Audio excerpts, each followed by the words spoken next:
Algebra students. How are you? I hope you guys are all doing well and that your families are safe and healthy. Today we're going to talk about Section 8.5 Notes, Day 2. We started talking about inverse operations in the previous lesson, so let's review what that means. Inverse operations is a fancy way of saying SADMAP. Now remember, SADMAP is the order of operations backwards. It's the inverse order of operations. That's why they're called inverse operations. Now, in SADMAP, you're supposed to cancel subtraction and addition, then multiplication or division, then exponents, and finally anything that's in parentheses. Now, when it comes to quadratics, you are allowed to use inverse operations as long as your original problem is written in standard form, which looks like this.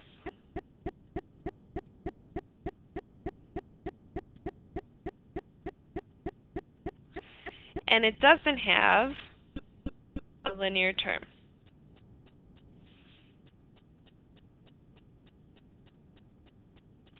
You can also use inverse operations if it's written in vertex form,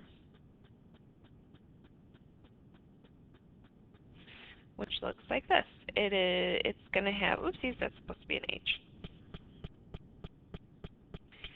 It looks like a binomial. The important thing to remember about vertex form is that it has the binomial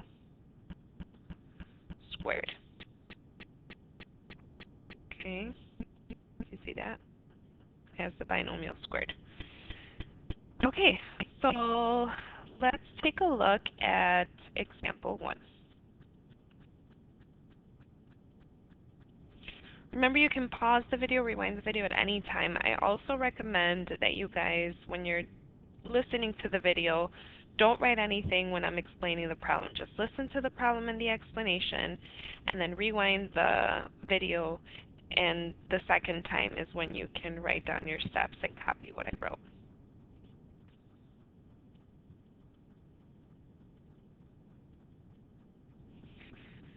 Okay. Now, when you're using inverse operation, your goal is not to set everything equal to 0, okay? Not to move everything to one side to get 0. That we did when the quadratics had a linear term.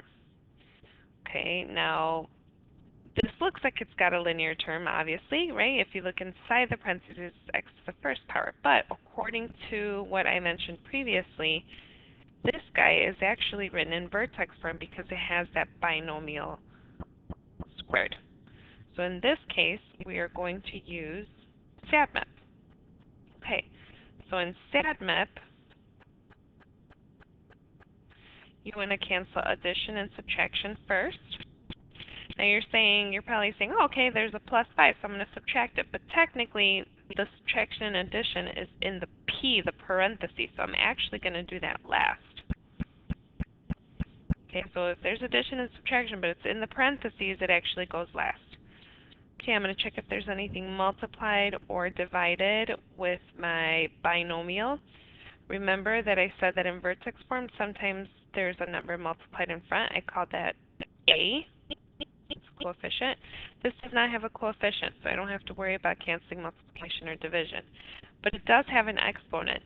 We learned that to get rid of a squared, you're going to square root. And whatever you do to one side, you have to do to the other. So I'm going to square root both sides. That will cancel the squared.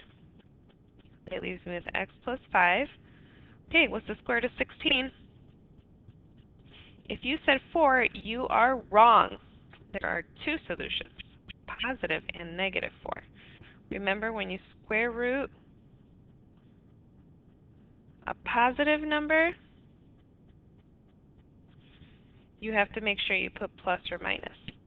If you square root a negative number, that's no real solution. And if you square root 0, the answer is just 0.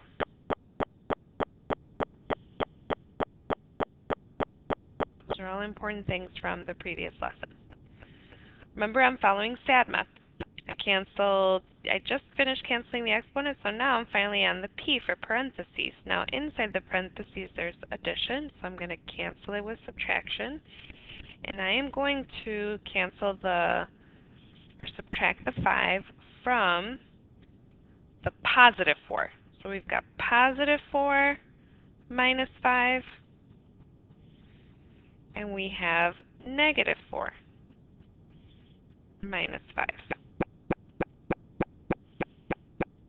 Okay. So your final answers are negative 9, that comes from negative 4 minus 5, and positive 4 minus 5 is negative 1. I like to write the answers from lowest to highest, so smallest to biggest. Okay, hopefully you listened to my explanation without writing anything down. Now you can rewind the video, go back, and write down your steps.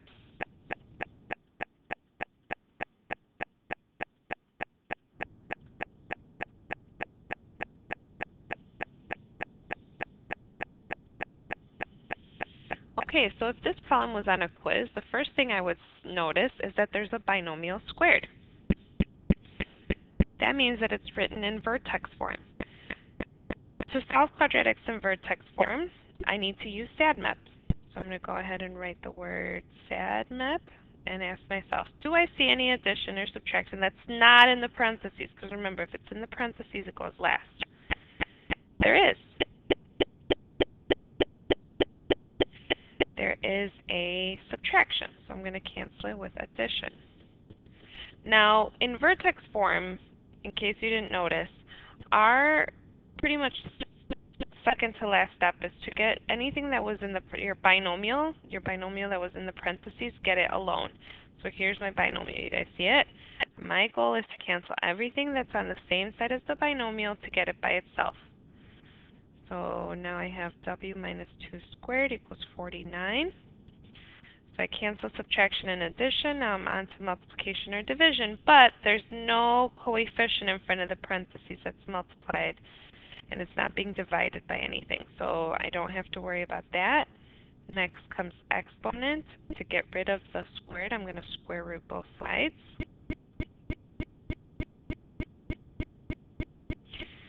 And that'll cancel the squared. The square root cancels the squared. I'm left with w minus 2 equals plus or minus 7. Remember, when you square root a positive number, you get two solutions. Now, I know I'm on the right track because this was vertex form. I'm using SADMAP. I finally have my binomial by itself. So now I'm finally on the P. On the step for the parentheses, I'm going to cancel whatever is in the parentheses to get the variable by itself. So I'm going to add 2 to both sides. Now I'm adding 2 to two different numbers. I'm adding the 2 to a positive 7 and a negative 7. So my solutions are, what do you think? Negative 5 and 9.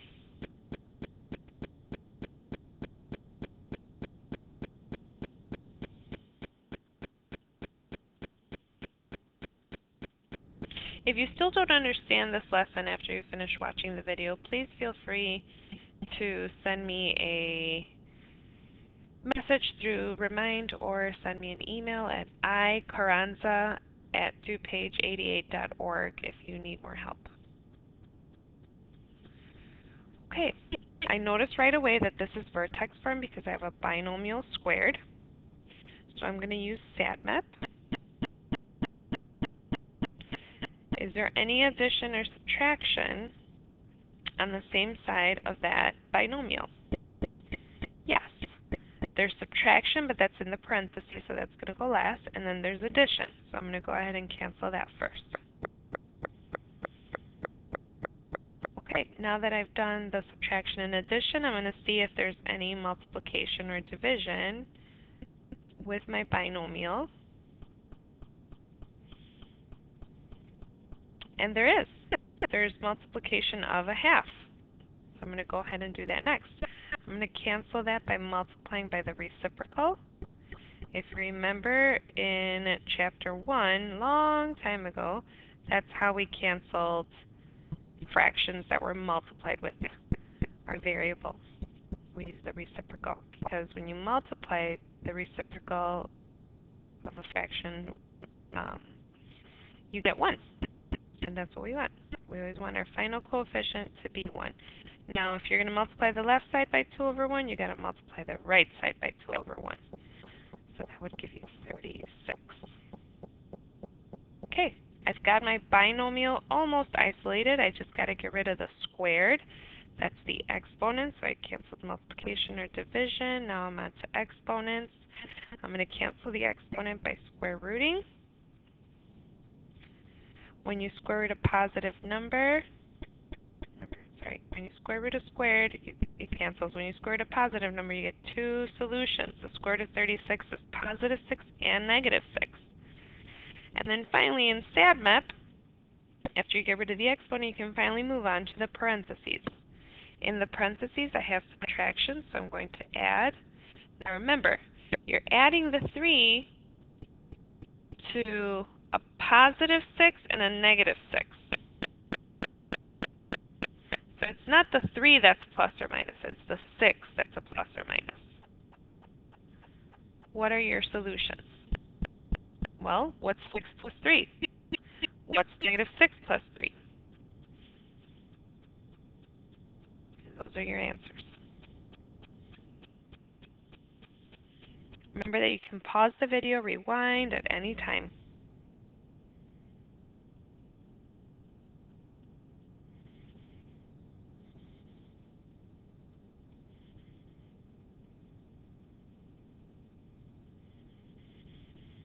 Okay.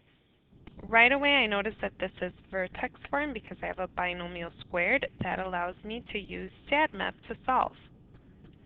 I'm going to cancel any addition or subtraction that is outside of the parentheses. And slowly I'm moving those numbers to the opposite side because my goal is to get this binomial to be completely by itself. So you want the parentheses to be the last thing that you solve.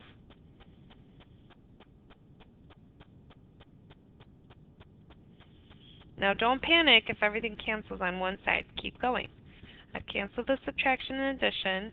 There's no multiplication or division that's multiplied in front of your binomial. So now I'm on to canceling the exponents. I'm going to square root both sides because the square root cancels the squared. What's the square root of 0? We talked about that up here. When you square root 0, you get 0.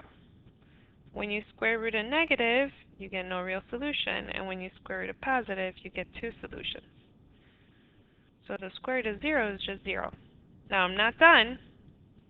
I still have to worry about the p, the parentheses. Now, since it's got addition, I'm going to subtract, and my solution, 0 minus 7 is negative 7. So this one only had 1 solution.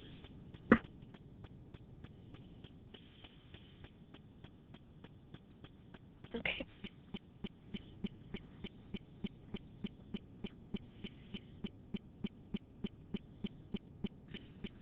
So from now on, when you're looking at your homework and your quadratic is in the form of a binomial squared, then you know that you can use SADMAP to solve it, not factoring.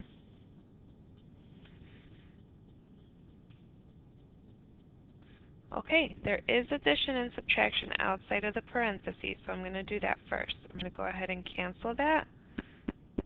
I'm going to remind myself that the 3 is being multiplied with the binomial because then I have to cancel that next because it's being multiplied, and in SADMAP, the DM means division and multiplication.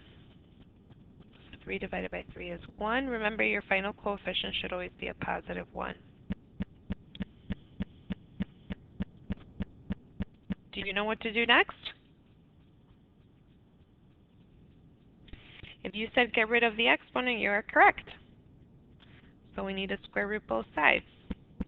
That would get rid of the squared.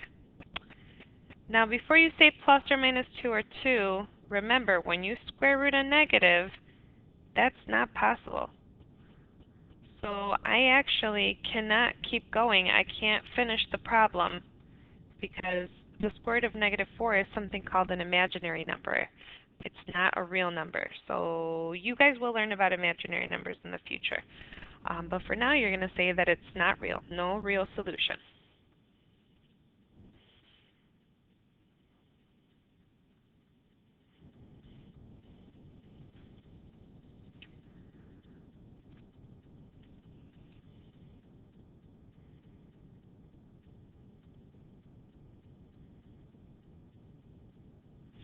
Okay, I want you guys to try example 6 by yourselves. Pause the video and then push play when you're ready to check your answer. Please, no cheating. I really want you guys to try this one by yourselves. It's a good way to see if you're understanding the lesson. Push play when you're done with the problem.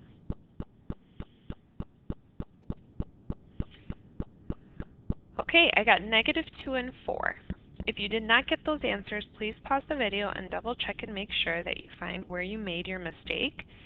And then just make a point to study that problem and try it again later. Okay, last example.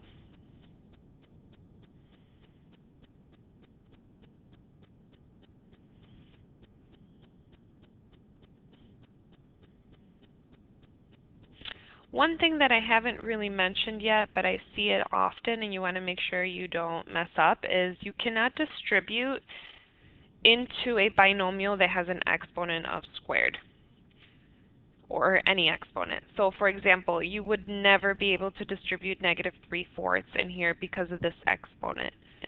That is super, super important. We also talked about how an exponent can't be distributed into parentheses when there's addition or subtraction. So one of the mistakes that I see students make all the time is they distribute the negative 3/4, but you cannot do that if the binomial has an exponent. And that's true for any polynomial with an exponent. You're not allowed to distribute a coefficient into it.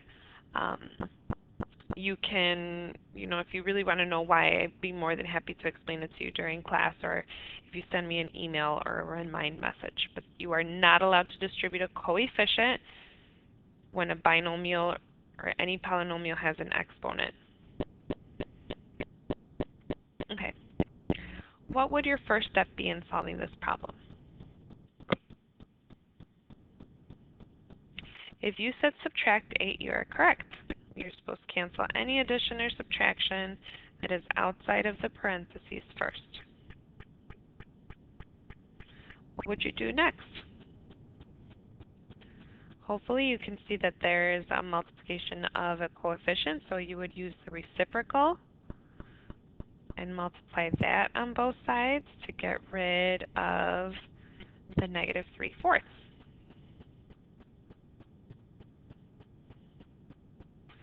Now when I say get rid or cancel, I mean that your coefficient should always equal 1. And if you put these two in your calculator, negative 4/3 times negative 3/4, you will get 1.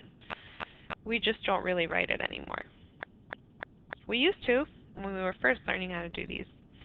Okay, negative 15 times negative 4/3 is 20. Practice on your calculator, so if you didn't know that it was 20, make sure you know how to type that into your calculator. Okay, so at this point, my job is to get rid of the exponent. Remember, we're following SADMEP.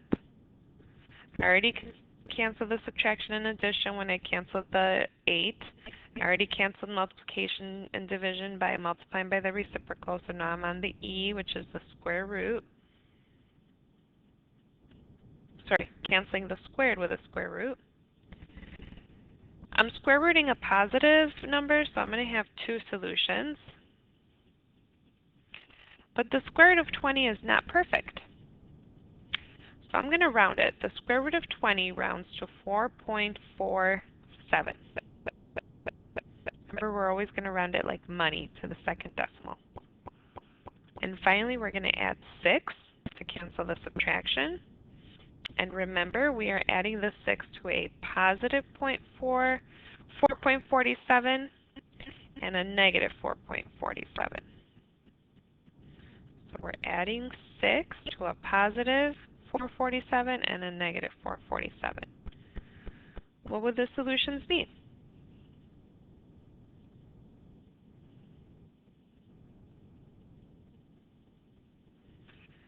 153 and 1047. If you have any questions, feel free to send me an email or a message on Remind, and I'll be happy to help you. Have a good day, guys.